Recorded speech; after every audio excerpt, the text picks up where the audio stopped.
Hello, traders. Today is Wednesday, June 25th, and this is my analysis for the Euro US dollar.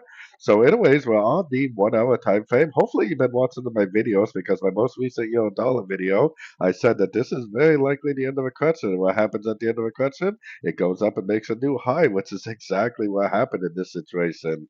I'm really not convinced that the higher time frames are over. I mean, the trend is definitely up on all time frames. So I'm definitely still looking for longs, but we do have a break in this higher high, higher low series, right? We're getting some lower highs. So most likely this wave is complete. That tells me that we're probably going to get the minimum of 23 to maybe 38% pullback. It could even turn into a little bit bigger, maybe 50 to 61.